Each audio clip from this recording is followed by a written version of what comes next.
Alright, take a look at these screenshots, y'all. These are games of me and my teammates playing in the wreck. I'm looking at some of these games, I literally don't feel like there's much more I could have done individually. No matter how many points I score, no matter me playing defense, rebounds, assists, I'm not missing very many shots. And sometimes one of my teammates will have a bad shooting night. It happens. The only counter to that I've ever had was to tell them, hey, just because you're not scoring, don't mean you gotta get points on the other end. So I'm at a crossroads, right? We haven't really been playing a lot of team. And I decided to try to fix a problem of us having like a close game. And I came up with two things. I came up with two different builds. This build right here, now I know y'all see the low overalls, but there's a reason why I'm showing it, trust me. I came up with a build that can score every damn bucket, pretty much. But I ain't really got no defense. I have a 95 steal just to be some type of effectiveness on defense, so that's all I got. But that's kind of a problem. So you're gonna see me and Blaze here. We're playing against like two sorry people. You got a guard who don't really have much in his build, but you got a 7-foot center. And Blaze has a 6'6" guard who is pretty much built like me. Like, he can shoot, he can drive, but he ain't got no interior. And he's just really out there. Hopefully we can get a couple of steals. And the beautiful thing about this game is we're starting off with ball first. We're starting off with ball first. So the way I look at it, if I do this right, they should never be able to touch the ball. Right there, guy didn't do nothing for it. He just happens to get a bad steal, and here go the problem. The center just gets the rebound, put it back up. But now that we got that out the way, you have to look at it from my point of view. I'm thinking about this build in the 5v5 sense. In 5v5, there should be somebody able to go get the rebound. There should be somebody able to go guard the other team's best player. And having a 95 steal is good enough to where I can get interceptor and glove on goal. And I should be able to just be serviceable defensively. I'm not gonna give you much. I made this guy to literally just go out there and get buckets. But there's a problem. I'm so programmed to play basketball the right way that I cannot ball hog. I just can't do it.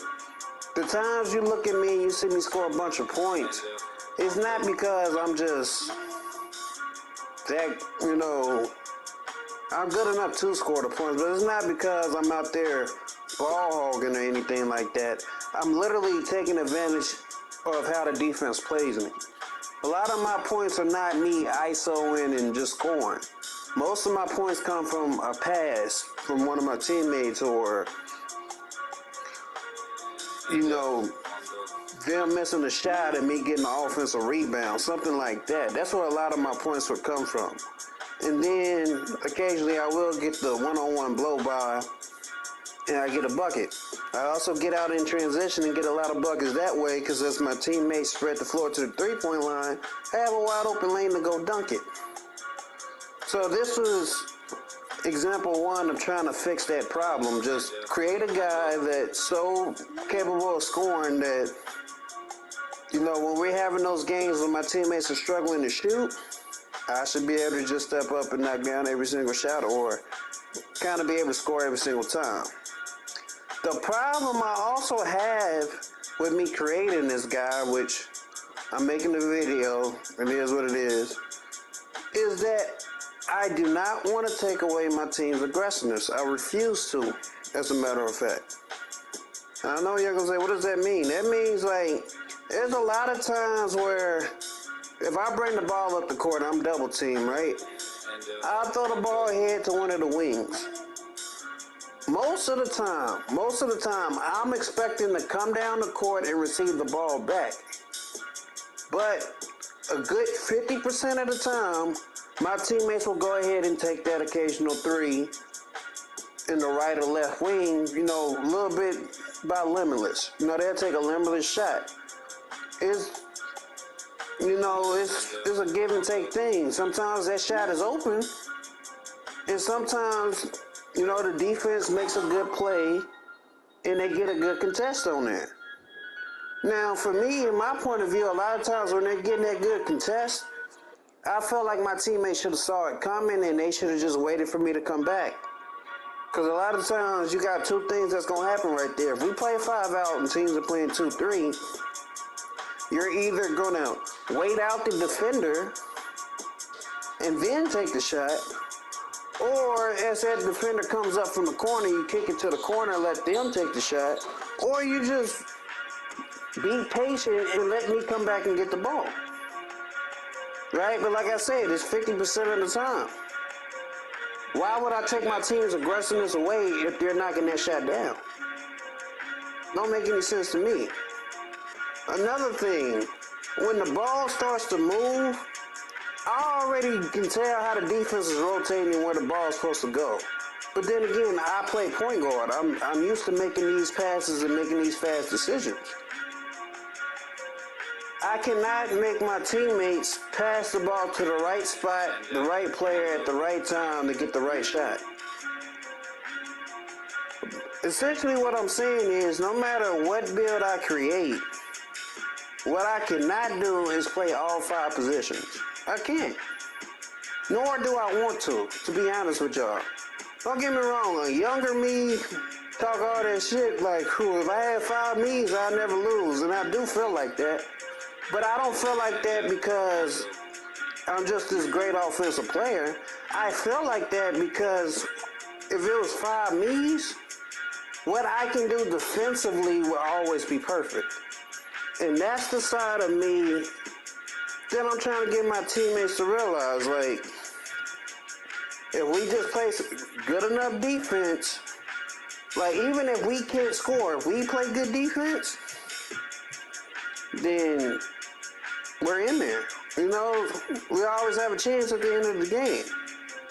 But if we give up points offensively and then we can't score, it's going to be tough no matter what build I make. So you saw the build, and now you see me against the very first legend. And I'm explaining to y'all build 2. Build 2 would be me creating a guy that has no shooting. I have 99 post control, I will have great passing ability, and I will have all the defense in the world. I can stop the other team's best player no matter whether it's a point guard or a center. And I still will give you something offensively with the passing and the ability to just, you know, finish around the rim, dribble by people, get an easy dunk. Stuff that I regularly do anyway. I just wouldn't be able to shoot. So the problem with that build is we can't get behind at all.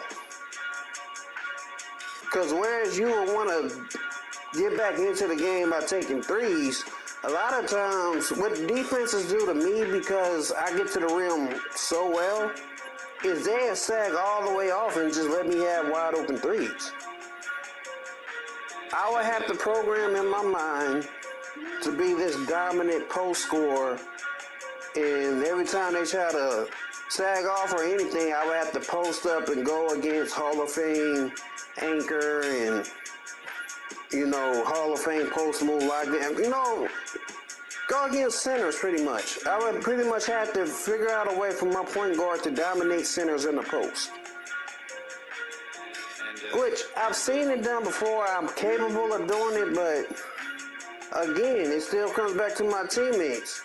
If my teammates are knocking down shots, it's easy for me to, like, you know, create for myself and get to the rim and kind of beat a defense one-on-one. But if my teammates are missing shots and then they're able to come down, double, rip, you know, if I make a pass and my teammate don't make the next pass on time, it's going to be a long day. And the thing about that build is, if my teammates are missing shots, I can grab a rebound. And that was the way I was looking at it. I was telling them, hey, y'all free to shoot. I'll get the rebound. But what happens is now my teammates has to struggle between taking a great shot and an okay shot. And really with that build, they would have to take both. And nobody wants to shoot bad. So I said all that to say, originally I did have a build made to play in the next season. And I used that build, I got a triple-double, I was dominant, and it was phenomenal. I had already grinded them out perfectly. So why I created 2 more builds to fix something that wasn't broken, I don't know. I said all that to really tell you guys my team really needs to get back into playing Team Pro-Am, because we suck right now. Like, that sounds got you. So y'all see me playing against this legend, I'm not gonna lie to y'all. He's good. He's really good. I don't want to take nothing away from him. But for some reason, 2K has allowed people to really start shooting in your face. If you look at all these shots that he's taking, I'm right there in his face.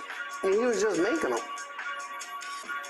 The build I was creating hopefully would have been a little bit better defender. And if I was playing against him, I could just post score him all day.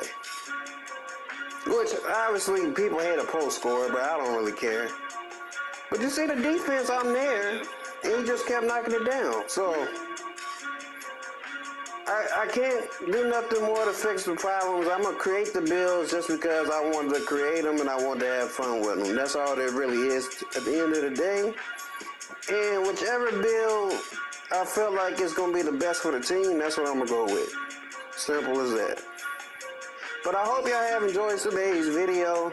Y'all got to see me play against this legend. I actually played him twice, lost both times. You know, he's legit. My controller was a little messed up, but it still would have been the same result. This has been Lethal. Catch y'all in the next one.